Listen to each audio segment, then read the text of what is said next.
Hi, my name is Jalen McClendon. I'm doing my project on Oblige and Happenings. Before I get started, Oblige is an artistic form of medium usually created on a defined substrate. Object consists of three-dimensional elements projecting out or from portraits.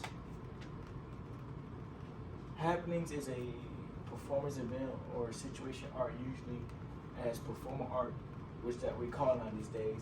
The term was used by Alan Cooper, which I'm going to get into during the 1950s. Before I get into Robert Ruskin, a dude that influenced Robert Ruskin to become an artist was John Cage. Robert Ruskin was worked for a power company. He didn't do anything about art. He used to work for a power company with his dad at one point, and then was influenced by John Cage to become an artist. He was born October 22nd, 1925 in Port Arthur, Texas. He died in 2008 in Miami, Florida. The reason why he's one of the most influential artists is due to his radical blending of materials and methods. Robert Ruskin was a crucial figure in the transition from abstract expression to modern movements, which is now a thing now these days. One of his favorite and most popular pieces was The Signs. Is because this is when the time J.F. Kennedy got assassinated, and which was a movement that we have to speak out and express ourselves more.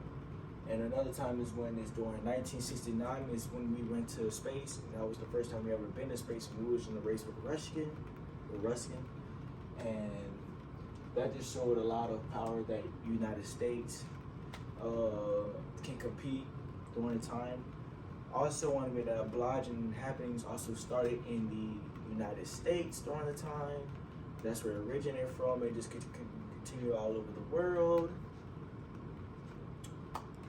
This is one of his most famous pieces, which is called The Monogram.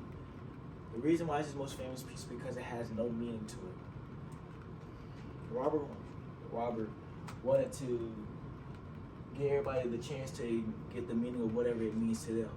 He never wanted to base this painting on a meaning of itself. He wanted to give everybody a chance to understand that you can make whatever it is you make it want it to be. It was created on oil paints, and on goat supplies that he got from a supermarket.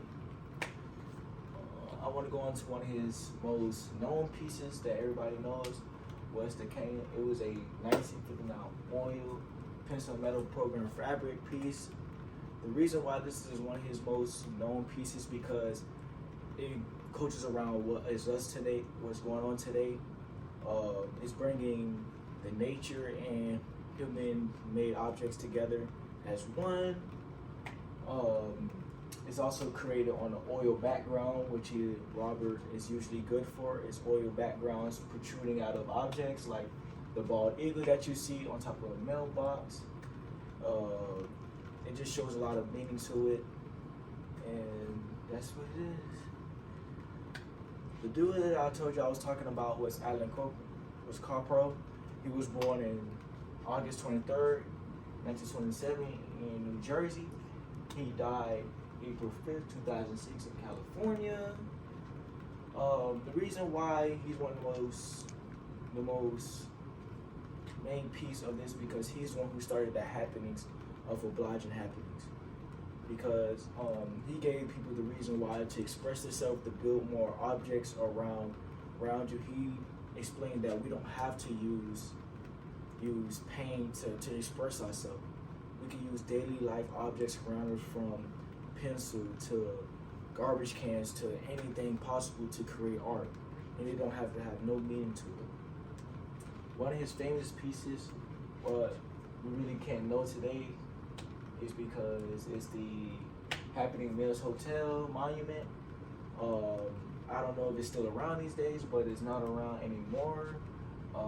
It has no pictures on it, but it was one of his most pieces that brought out a lot of famous people to show it and express and wanted to buy his piece.